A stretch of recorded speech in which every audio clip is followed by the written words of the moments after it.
what kind of words are Republican candidates for the presidential election using? Which buzzwords are they leaning on during their campaigning? Well, the Washington Post did an analysis of this, and I actually think it's pretty fascinating because the words that they use and repeat the most tend to say a lot about what their priorities are during the electoral process. And so why don't we go ahead and start with Donald Trump, who is currently the top dog according to the polling. They provided a visualized, a visualization of the words that he uses the most. And if you take a look at it, you'll notice that immigration remains a top issue for the GOP and is especially prominent for Trump. He uses the word border a lot. He also uses the word great a lot. So make America great again. He uses the word Biden a lot, which makes sense since that's his main political opponent. And he also uses radical a lot. John, what say you about these buzzwords? Can we put that up again? Sure. Because he really only has a few words that he used. They've colored a few of them like yellow to point them out, but there's a lot that are very similar to that size. Yeah, like he used country the most. Country a lot.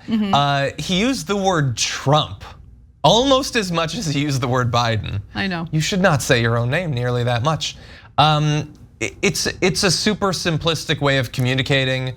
We've long noted that he summarizes everything as more than anyone could ever expect. It's worse than anyone thinks. Like we've never seen. Nobody knows what's going on.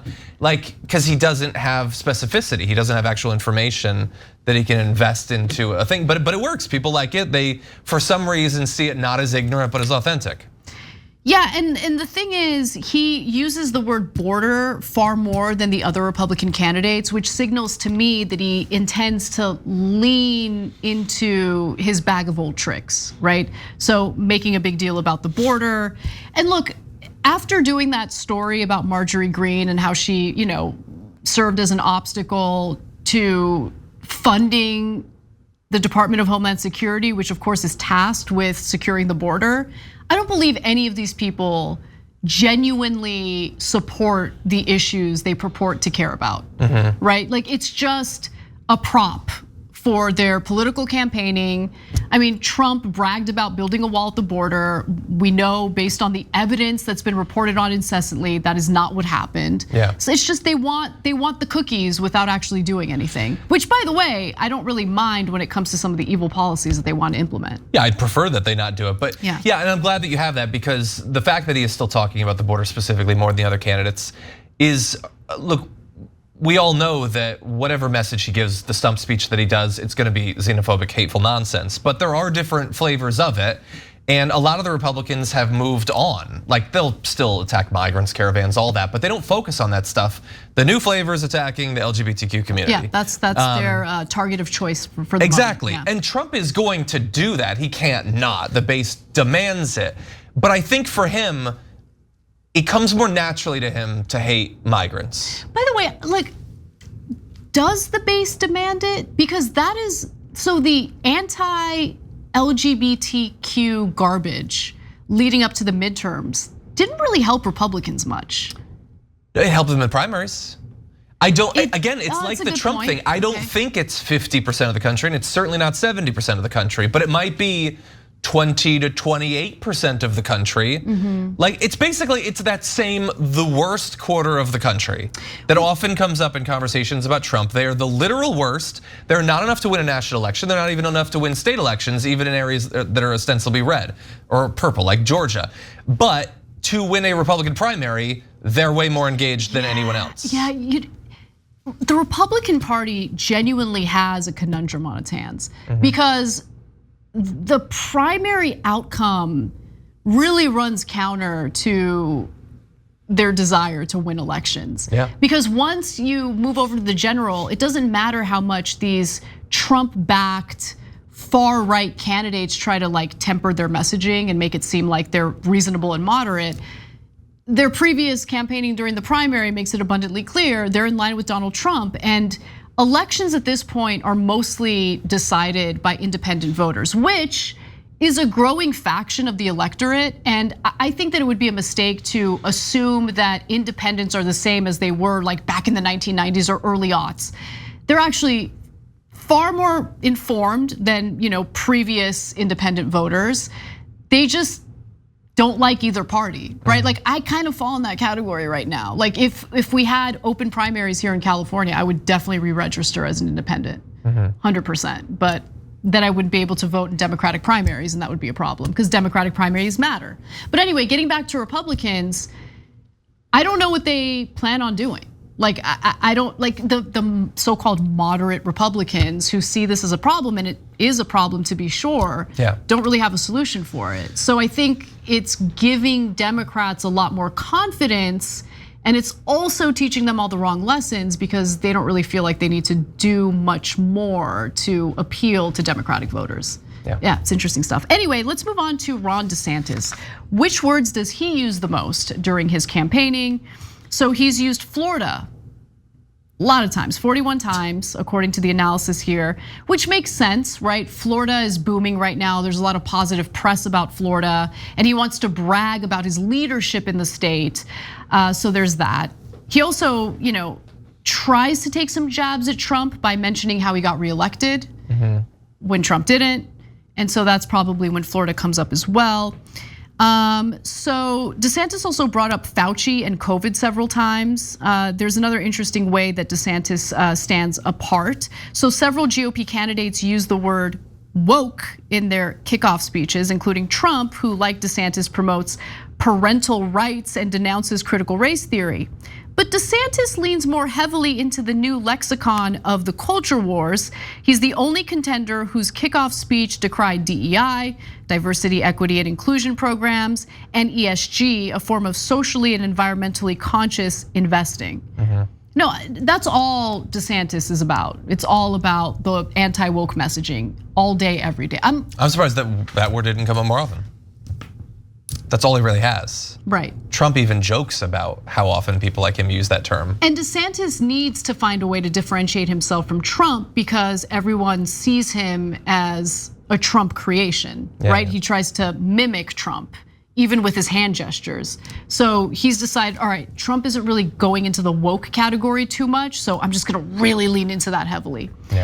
All right, so then there's Mike Pence. He's got no shot. I mean, I feel like we're wasting your time even talking about him, but he's stuck in a different era in America because he's like, you know what's a winning strategy? I'm gonna keep talking about my religion and I'm gonna keep talking about how I wanna ban abortions.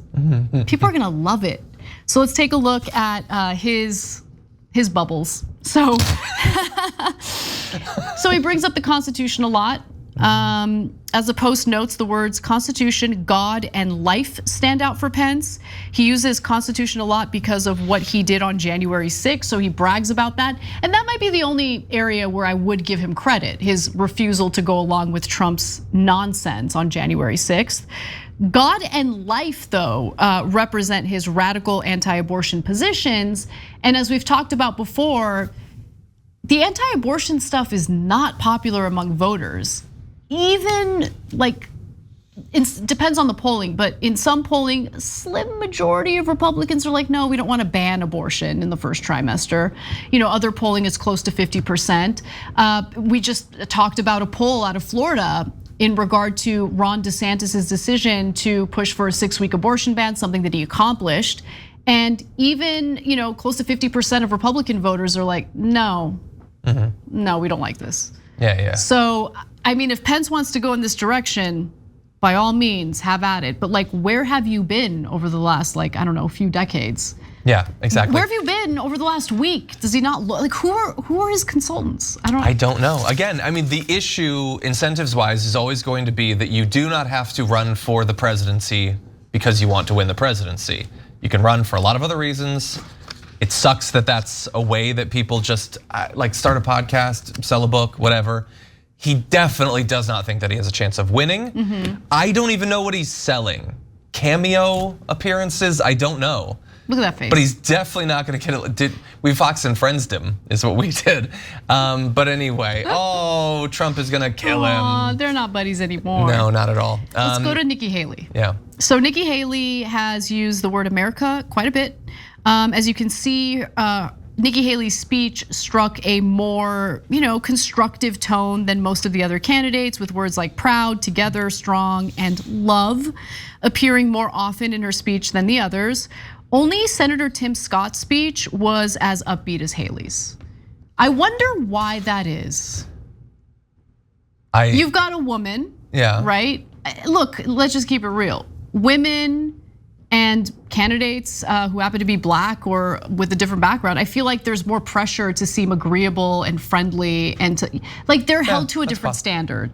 Definitely. That's what I'm referring to. So yeah. And overall, I think that this is interesting. I don't like that they took the Nikki Haley thing and they basically stripped the words of context. She's doing all sorts of anti-woke, anti-trans stuff.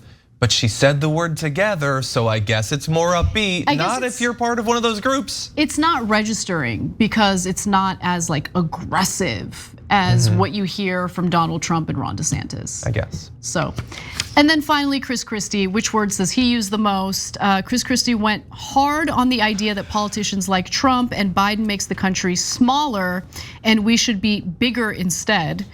Unfortunately for Christie, Trump ended up picking up on the fact that he uses words like big often. And so he mocked him on Truth Social, a story that we covered earlier this week. Anyway, notice that words like economic improvement or economic stability or wages, retirement, insurance, none housing, of that, healthcare, none of that. Yeah. Just a bunch of culture war nonsense. That's all they stand for, and that's all you're gonna get. Thanks for watching The Young Turks, really appreciate it. Another way to show support is through YouTube memberships. You'll get to interact with us more. There's live chat emojis, badges. You've got emojis of me, Anna, John, JR. So those are super fun. But you also get playback of our exclusive member-only shows and specials right after they air. So all of that, all you gotta do is click that join button right underneath the video. Thank you.